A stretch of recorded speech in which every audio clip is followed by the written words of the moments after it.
Bonjour à tous, vous écoutez l'émission Compte à rebours présentée par Thérèse Pan pour Radio Taïwan International.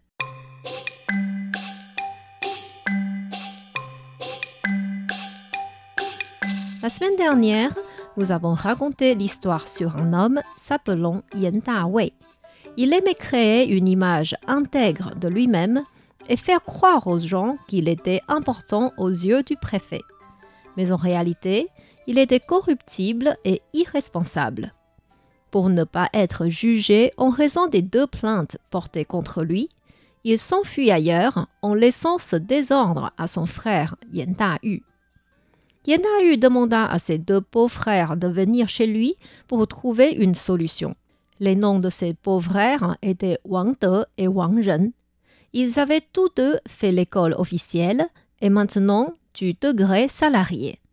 Ils enseignaient et étaient assez connus dans leur domaine. Yan Da-yu leur expliqua ce qui s'était passé et demanda « Maintenant, les subordonnés du préfet m'ont laissé cette convocation de mon frère. Que dois-je faire ?» Wang Ren répondit en riant « Ton frère disait toujours qu'il était un bon ami du préfet. Pourquoi s'est-il enfui en raison d'une si petite chose ?»« Aïe, vous savez bien que ces paroles ne sont pas toujours véridiques. Maintenant, le préfet me demande de lui amener mon frère. Comment pourrais-je laisser mes affaires de la maison et partir à sa recherche? En plus, même si je le retrouve, il ne rentrera pas avec moi. Au fond, vous êtes déjà des adultes et cette chose n'a rien à voir avec vous. » Wang De dit « Si, vous comprenez. C'est parce que notre pauvre frère a un poste officiel que les officiers du préfet viennent ici. Ils n'arrachent que les gens qui ont des cheveux. S'ils ne s'occupent pas de cette affaire, ils vont venir encore plus souvent pour l'embêter. Pour régler ce problème, il faut retirer les bois sous la casserole. Envoyez quelqu'un pour apaiser la colère des accusateurs. Rendez le cochon à la famille Wang et donnez-leur un peu d'argent pour soigner les jambes cassées de Wang Da. Trouvez la reconnaissance de Huang Mengtong et rendez-la lui. En moins d'1 jour, les 2 choses seront réglées. » Yan Da-yu dit « J'y ai pensé aussi, mais ma belle-sœur a la tête dans les nuages et mes neveux sont comme des bêtes sauvages. Ils ne vont pas vouloir rendre le cochon et la reconnaissance. » « S'il en est ainsi, mon pauvre beau-frère, vous ne pouvez que régler ce problème tout seul. Donnez de l'argent à la famille Wang pour rembourser le prix du cochon. Quant à la reconnaissance, écrivez une preuve comme quoi elle n'est plus valide. Nous pouvons signer comme témoins. Ainsi, vous ne serez plus dérangé par le préfet. » Yan Da-yu trouva cette proposition plus adéquate et agit ainsi. En dépensant un demi-kilo d'argent, les plaintes furent retirées. Quelques jours plus tard, il organisa un repas et invita ses beaux-frères à manger chez lui. D'un côté, c'était pour les remercier de leur aide. De l'autre côté, c'était parce que leur sœur, c'est-à-dire la femme de Yan Da-yu, vouloir voir ses frères. Ainsi, Wang De et Wang Ren allèrent de nouveau chez leur beau-frère. Wang Shi, la sœur de Wang De et de Wang Ren, était maigre et pâle. Depuis un certain temps, sa santé avait décliné et elle était de plus en plus fragile. Lorsque ses frères arrivèrent, elle était en train de peler les coques de châtaigne et mettre des grains de melon dans un pot. En voyant ses frères, elle s'approcha tout lentement d'eux pour les saluer. La concubine de Yan Da-yu sortit aussi de sa chambre pour saluer les invités. Elle portait son fils de 3 ans dans ses bras et lui demanda de saluer les tontons. Toute la famille discuta des choses du quotidien. Wang De et Wang Ren trouvèrent leur sœur trop faible et lui conseillèrent de prendre des herbes qui pouvaient renforcer la circulation du souffle. Pendant le repas, ils parlèrent encore de Yan Da-wei. Wang Ren demanda à Wang De ironiquement « Grand frère, jusqu'à aujourd'hui, je ne comprends pas. Comment cela se fait-il que Yan Da-wei a pu faire l'école officielle ?»« Oh, il faut savoir qu'il y a 30 ans, il n'existe qu'une manière pour entrer à l'école officielle, par la voie de l'examen.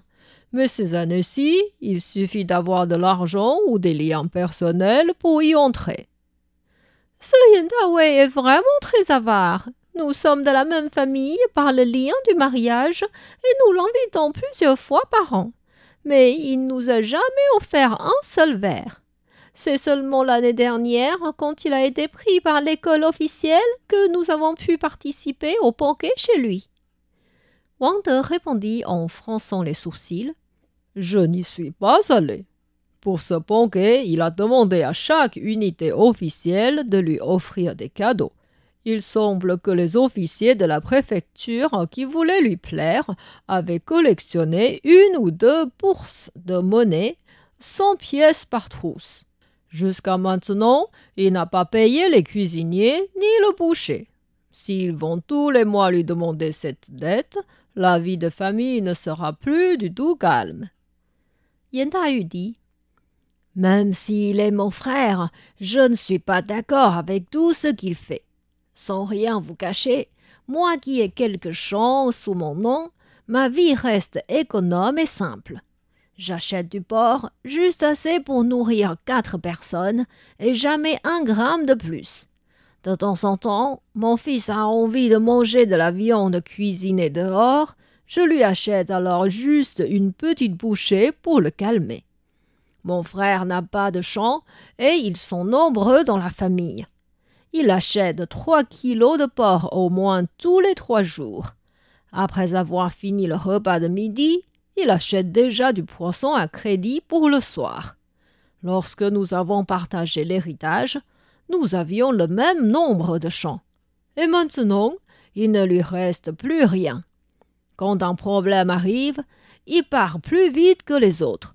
Que puis-je faire de lui ? Les 3 hommes bavardèrent encore des ragots des autres en riant. C'est seulement à 2-3 heures du matin que Wang De et Wang Ren rentrèrent ivres. Depuis ce jour, la santé de Wang Shi dégringole. Les 4-5 médecins que Yan Da-yu employa lui donnèrent tous des médicaments pour renforcer la santé, mais rien ne fonctionnait.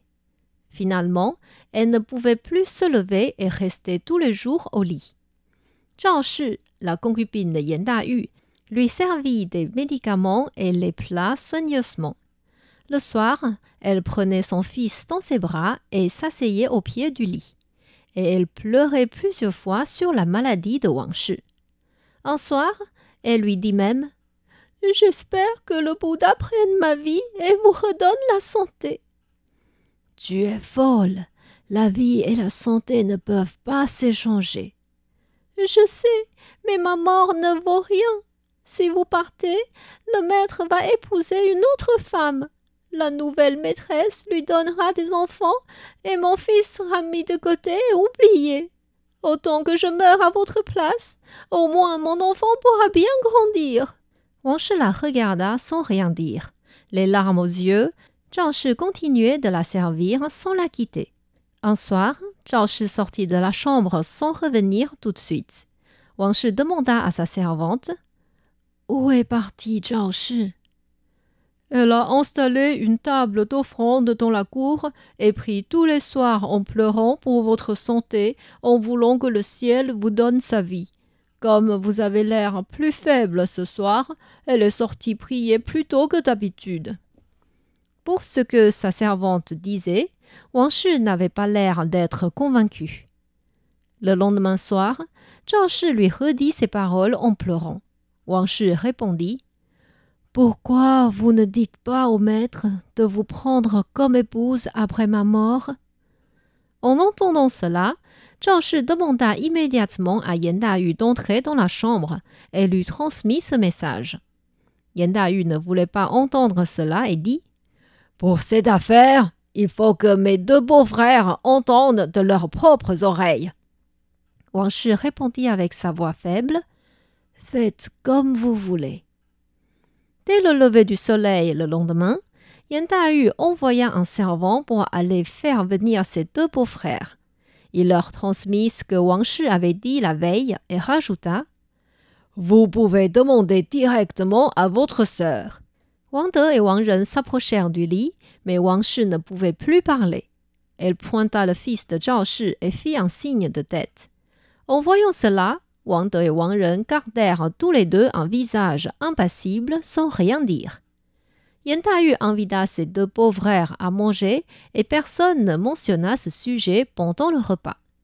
Sachant que Wang Shi n'avait pas d'enfant, et si Yan Ta-yu épousait quelqu'un d'autre, Wang De et Wang Ren n'auraient plus de lien familial avec cet homme riche.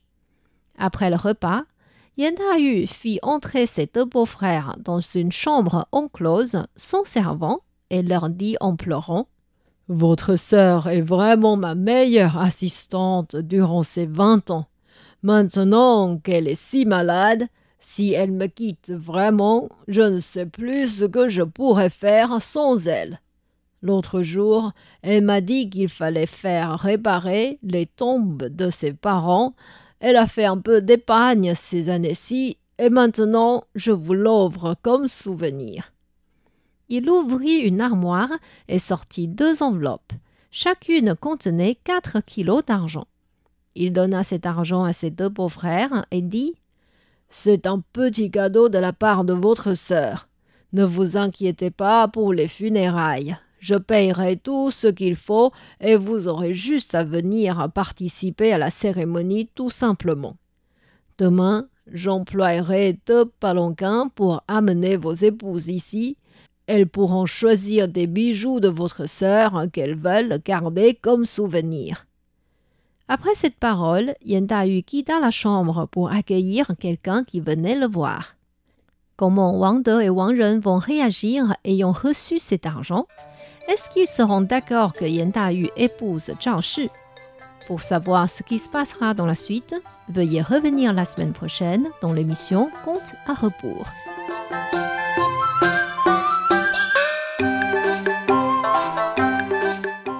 C'était Contes à rebours, présenté par Thérèse Pan sur les ondes de RTI.